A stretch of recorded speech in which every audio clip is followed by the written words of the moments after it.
everyone. My name is Aryan Singh, and today, me and my team will be presenting the case study which we've developed for the course Electronic Devices and Circuits for the Department of Electronics and Telecommunication Engineering at Sardar Patel Institute of Technology.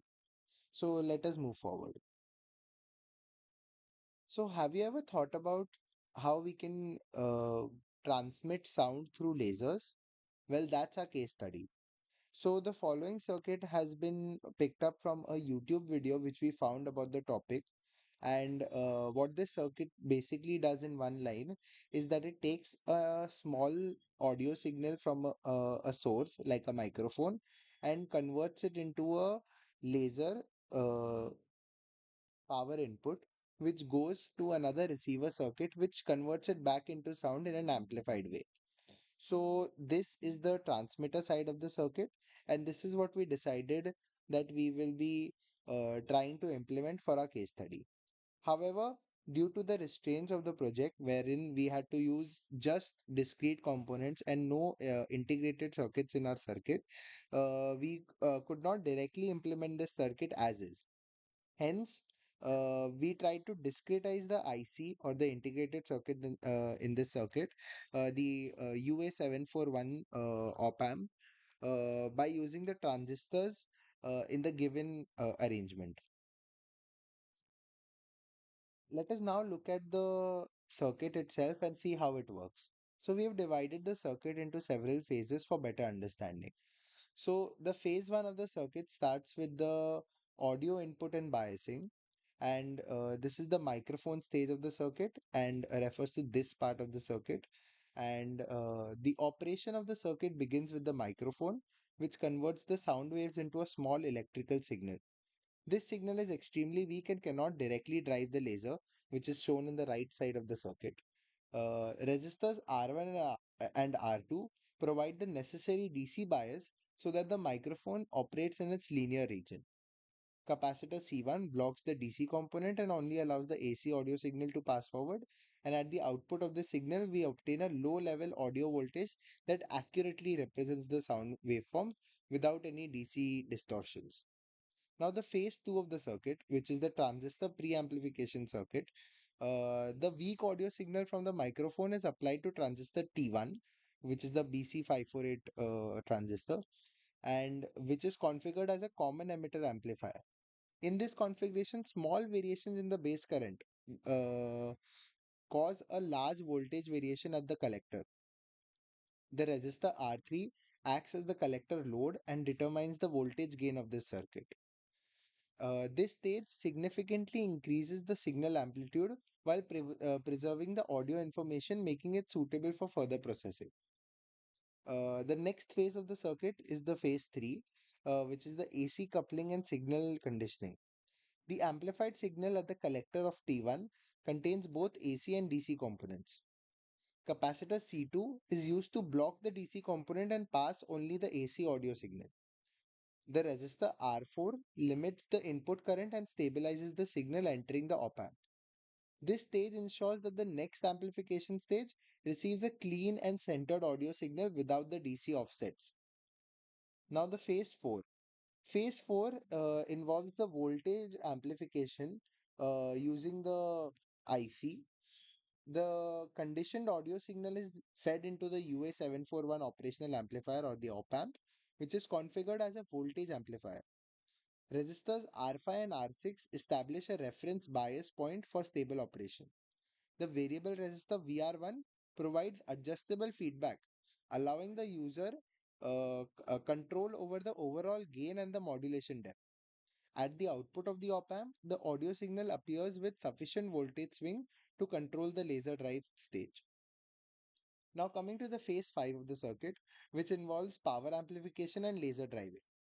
The output of the op amp cannot directly supply current to drive the laser directly.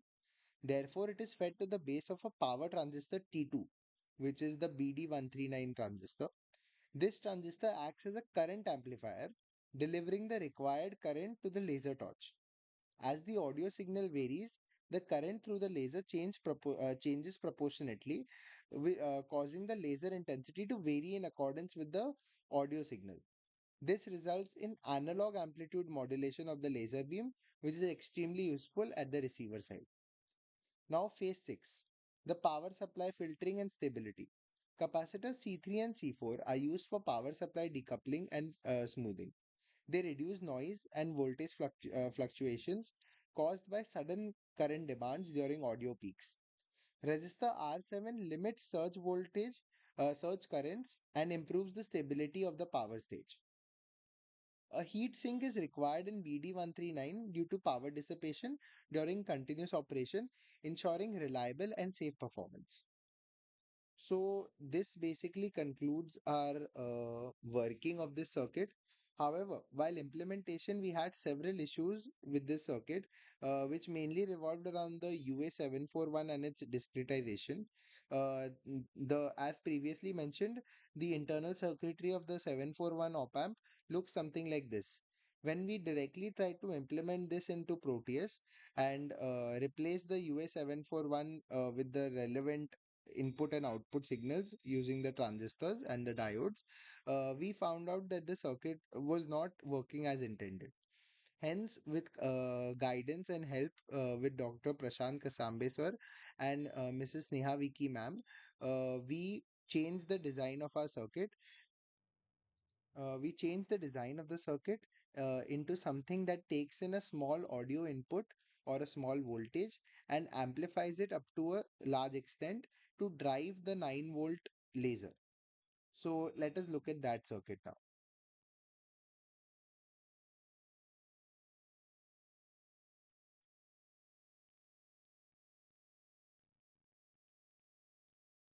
So this is the circuit which we finally were able to simulate and decided on working on.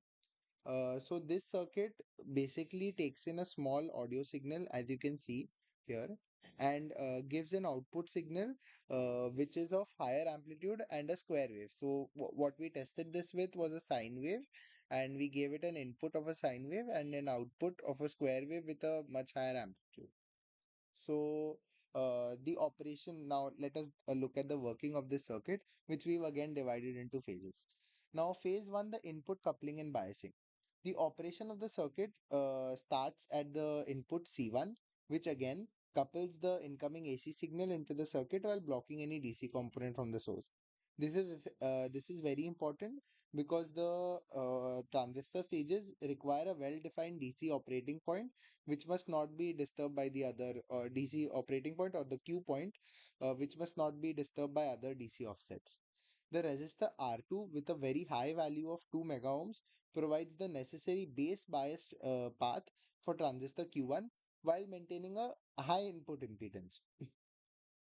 This ensures that even extremely weak signals, such as those obtained from a photodetector in a laser audio receiver, are not significantly attenuated at this input. At the end, at the end of this phase, the signal is a clean AC voltage superimposed on a stable DC bias suitable for amplification. Moving on to phase 2, the first amplification or the Q1. Again, transistor Q1, which is a 2N3904 transistor, is configured as a CE amplifier, which is chosen primarily for its high voltage gain. Small variations again in the base voltage caused by the input signals produce large variations in the collector current. The resistors R1 acts as the collector rode and converts these current variations into measurable voltage swings at the collector. This emitter resistor R3 introduces local negative feedback, improving thermal stability and linearity by preventing excessive current changes due to transistor parameter changes. As a result, this stage produces a significantly amplified version of the input signal, inverted in phase, while preserving the audio information with minimal distortion. Coming to phase 3 now, which is the interstage signal, conditioning and AC transfer. So the amplified signal at the collector of Q1 contains again both AC and DC components, and directly feeding this into the next transistor would disturb its biasing. So to avoid this, the signal is transferred through a resistive coupling network involving R4. This resistor limits the base current of the next stage and isolates the DC operating point of Q1 and Q2.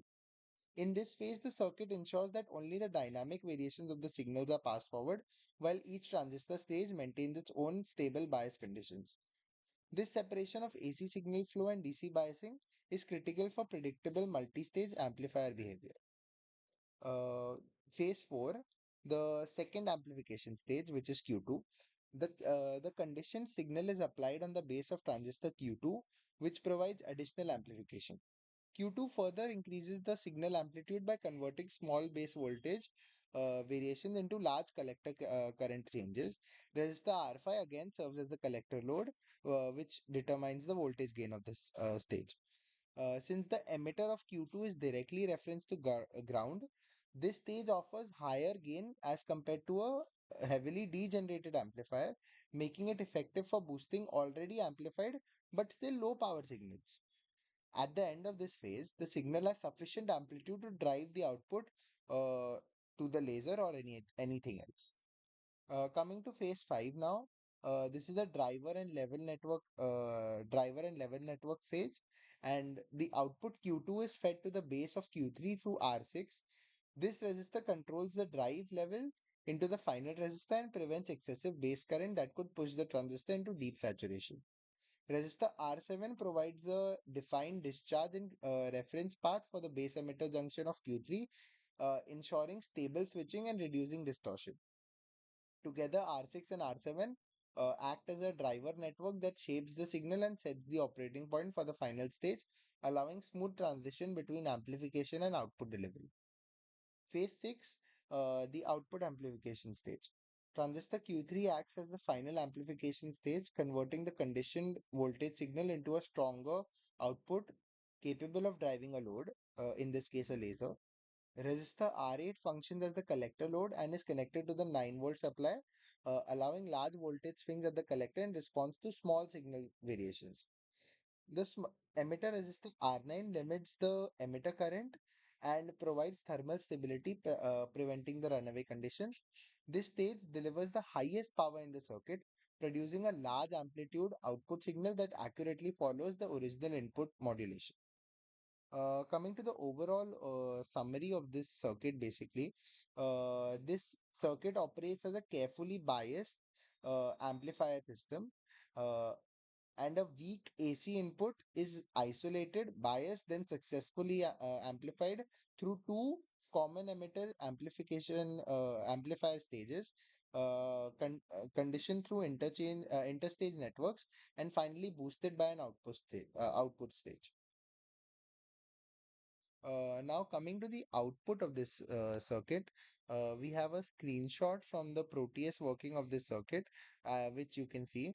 The yellow signal is the sine wave, which is the input signal, and as you can see, it's of channel A, and we have multiplied it by 50 times, so as to not so that it doesn't look like a flat line, since its input is very low. And as you can see, the pink signal is the channel C, which is the output signal, which is a square wave of a much higher amplitude as compared to the sine wave.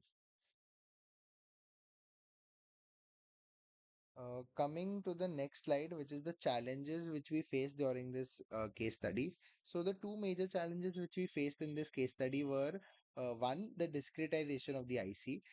Since the circuit we chose had the UA741, which acted in a very major role in the circuit, discretizing it became extremely important. And since the discretization of this IC, there were many circuits which claimed to be the discretized version of this IC. And after trying and failing at many of them, we realized that many of the circuits also were giving us the wrong output. So that was a major challenge. The second major challenge was the simulation of circuits and the choosing of correct value of components. As you can see, the circuits which we took from the circuit which we took from YouTube could not be directly implemented by us. Thus, we had to use trial and error to find the correct value of component so that our circuit would work. So that was another major challenge. So to conclude, we learned a lot throughout this project. With us learning about transistors in our course itself on a theoretical level, seeing them in use in circuits helped us understand how they are used in real life, and also their role as amplifiers was made very clear to us during this case study. Moving on to the PCB, we will be doing that in a separate video which will be in continuation with this one. So, thank you for listening to us and hope you have a great day.